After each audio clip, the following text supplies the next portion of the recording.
আমার হাতে একটি চার্জার ফ্যান দেখতে পাচ্ছেন। মূলত এই ধরনের চার্জার ফ্যান কিনার পরে কিছুদিন পরে এই চার্জার ফ্যানের যদি মোটর নষ্ট হয়ে যায়, অনেক সময় এই মোটরগুলো আমরা বাজারে কিন্তু সংগ্রহ করতে পাই না বা খুঁজে পাই না। তখন কি করি? এই ফ্যানগুলো আমরা ফেলে দিই।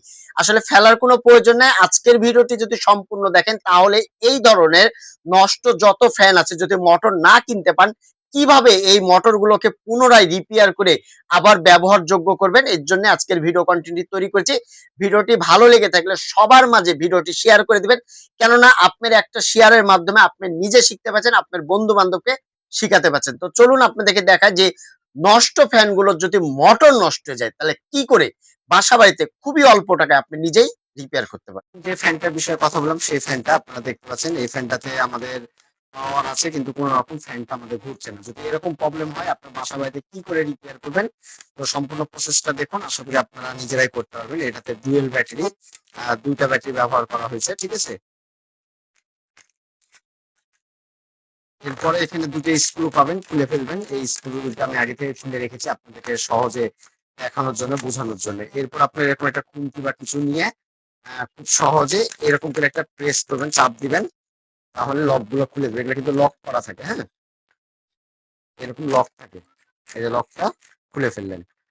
খোলার পরে এগুলো সাবধানের সহিত রাখতে হবে। বিশেষ করে এই সুইচ গুলো হারায় যায়, এটা খেয়াল রাখতে হবে। ঠিক আছে? তো এবার আমরা যে জিনিসটা পাচ্ছি, যেহেতু আমাদের এখানে চলছে না, সেক্ষেত্রে আমরা আগে মোটরটা দেখবো। অনেক সময় কিন্তু সার্কিটেরও প্রবলেম হয়। তো আমরা মোটরটা খুলে নিব আগে। আমরা লকটা করে নিই এবং মোটরটা খোলার জন্য এই যে এখানে লক আছে, ভালো করে লক্ষ্য করুন। এই লককে আপনাদেরকে প্রেস করতে হবে। ঠিক আছে? একটু সাবধানে দিতে হবে। অনেক সময় লক ভেঙে যায়। আমি একটা ভেঙে গেছে, এরকম কিন্তু অনেক সময় লকগুলো ভেঙে যায়। তারপর আমরা দেখতে পাচ্ছি এখানে মোটর। আসলে এই মোটরটা এখন আমাদেরকে চেক আপ করতে হবে আগে। এটা চেক আপ করার জন্য আমাদেরকে পুনরায় আবার আমাদের যে ব্যাটারিটা সেটা ইনস্টল করতে হবে এখানে। আপনারা চাইলে ২ টা দিয়েও ইনস্টল করতে পারেন, ১ টা দিয়েও করতে পারেন। তো আমি ১ টা দিয়ে আমরা জাস্ট খালি একটু চেক আপ করব। এখানে দেখতে পাচ্ছেন। দিয়ে আমাদের এখানে ভোল্টেজটা আমরা দিলাম। দিয়ে এখন আমরা এখানে মাপবো। আমাদের মিটারে ১০ ভোল্টে দিয়েছি যেহেতু 3.7 ভোল্টের। তো আমরা এখানে ধরবো। ধরার পরে আপনারা দেখুন যে আমাদের এখানে মিটারে ভোল্টেজ দেখাচ্ছে। তার মানে আমাদের এই মোটরটা নষ্ট হয়ে গেছে। এখন কি এই মোটর ঠিক করা যাবে কিনা? যদি ঠিক না করা যায় তাহলে আমি আজকে আমাদের রাজশাহী শহরে বাজারগুলোতে ঘুরেছি। ঘুরে কোন জায়গায় এই ছোট মোটরটা পাইনি। সবাই এই মোটরটাই দেখাচ্ছে, বড় মোটরটা দেখাচ্ছে। তো আমি দেখব যে এই মোটরটা ঠিক করা যায় কিনা। কেন যেহেতু আমি রাজশাহীতে কোন জায়গাতে যতগুলো ইলেকট্রনিক্স এর দোকান আছে, প্রায় দোকানগুলোতেই আমি দেখেছি যে কেউ বলছে না যে এই ছোট মোটরটা আছে। সবাই বলছে ভাই এই মোটরটা শেষ। যেহেতু এটা ব্রাশ মোটর, এই যে দেখতে পাচ্ছেন ব্রাশ মোটরের অবস্থা কি, আর ব্রাশলেস মোটর যেগুলো সেগুলো দীর্ঘদিন থাকে। তো এই মোটরটা দেখতে পাচ্ছেন এখান থেকে সব কিন্তু ব্রাশ কিন্তু ক্ষয় হয়ে গেছে এবং এইখানে যেটা আছে এটাও কিন্তু আমার মোটামুটি কিন্তু ভালো আছে। ঠিক আছে? তো আমি যে মোটরটা নিয়েছি, একটা মোটর নিয়েছি নতুন, এটা নতুন মোটর ৳১৫ বা ৳১৬ দাম নিবে। তো আমি এটা খুলে ফেলবো। এখান থেকে আমরা এই যে খুলে নিলাম। তারপরে আমরা এই ফ্রেমটা কিন্তু এক কিনা আমরা সেটা আগে একটু দেখব। এটা এক কিনা? না, এটা আমাদের একই লাগছে। কিন্তু এটার রোটরটা ছোট দেখুন। এটার রোটর ছোট, এটার রোটর বেশি। হাই স্পিড, যেহেতু এই ফ্যানটা হাই স্পিড করেছে, তার জন্য এই রোটরটা দেখেন একবারে ছোট করেছে কিন্তু, হ্যাঁ? আর এটা দেখেন কত বড় করেছে। তো আমরা কি করব? আমাদের এই বডি যে বডি ছিল সেই বডিতেই আমরা মোটরটা ফিটিং করব। খালি আমরা কি করব যে যেহেতু এই মোটরটা পাইনি, আমরা এই মোটর পাইছি। এখন আমাদেরকে এই জায়গাটাতে, এই ব্রাশের জায়গায় এই ব্রাশটা লাগাই দিব। এই যে এখানে। আপনারা লক্ষ্য করেন এখানে। এই যে সুন্দর করে এটা টান দিয়ে খুলে নিবেন এই যেভাবে। এবং এটাও আপনারা এখানে টান দিয়ে খুলে নিলেন। খোলার পর আপনারা জাস্ট খালি এই ব্রাশটা এই জায়গায় বসায় দিলেন। এই যে দেখেন বসায় দিলাম।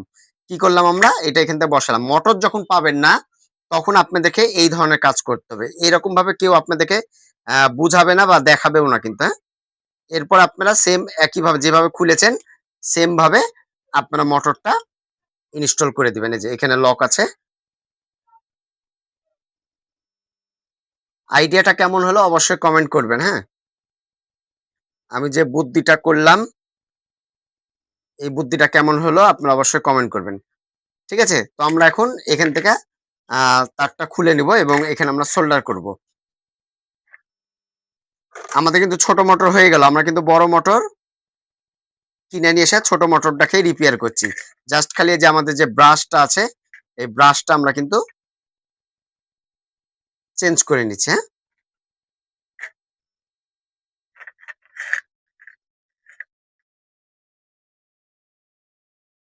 এখানে আমরা দিয়ে দিলাম এবং পরেরটাতেও আমরা সোল্ডার করে দিব।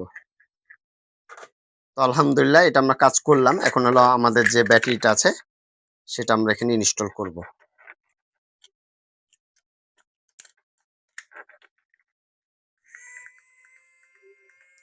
আলহামদুলিল্লাহ আমাদের এটা কিন্তু কাজ হচ্ছে।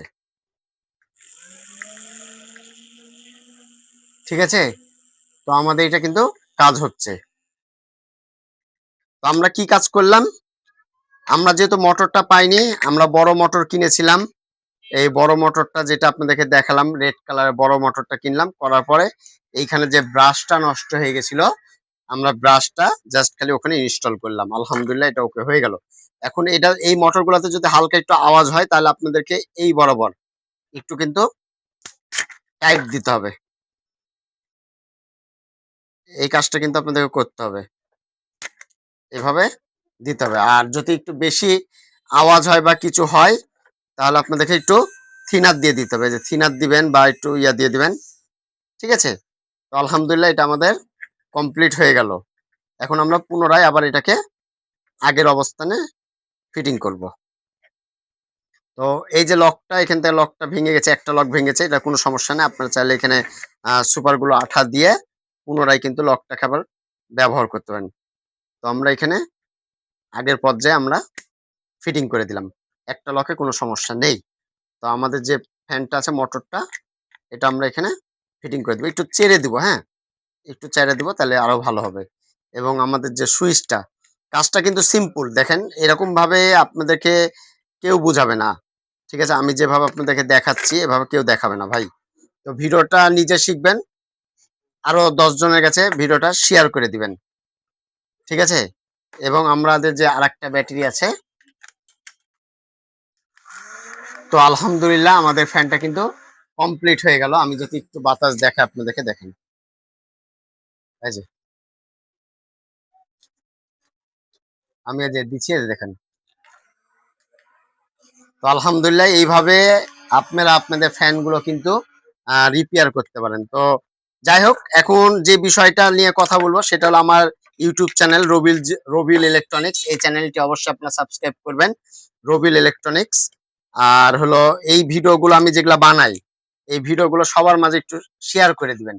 কেন আমি আপনাদের জন্য অনেক কষ্ট করে ভিডিও বানাই ভাই, যে যাতে আপনারা কিছু শিখেন, বুঝেন। ঠিক আছে, সবসময় চেষ্টা করি আপনাদের জন্য ভালো কিছু তৈরি করা, ভালো কোনো ভিডিও কন্টেন্ট তৈরি করা। তো দীর্ঘ অনেকদিন ধরে ভিডিও বানাচ্ছি, আপনাদের অনেক ভালোবাসা। আমাদের ফেসবুক পেজটি প্রায় 8 লাখ ফলোয়ার হয়ে গেছে। দেখবেন আমি কোনো রকম কিন্তু অত ইয়া করি না, যে সমস্যা নাই, ইনশাল্লাহ আপনাদের ভালোবাসা থাকলে ইনশাল্লাহ আমার সব কিন্তু ভালো হবে। Dual battery. তো ভিউয়ার্স আজকে এই পর্যন্তই, আবার আগামীতে কোনো নতুন ভিডিও দেখা আমন্ত্রণ রইল। আসসালামু আলাইকুম, সবাই ভালো থাকবেন, সুস্থ থাকবেন, ধন্যবাদ সবাইকে।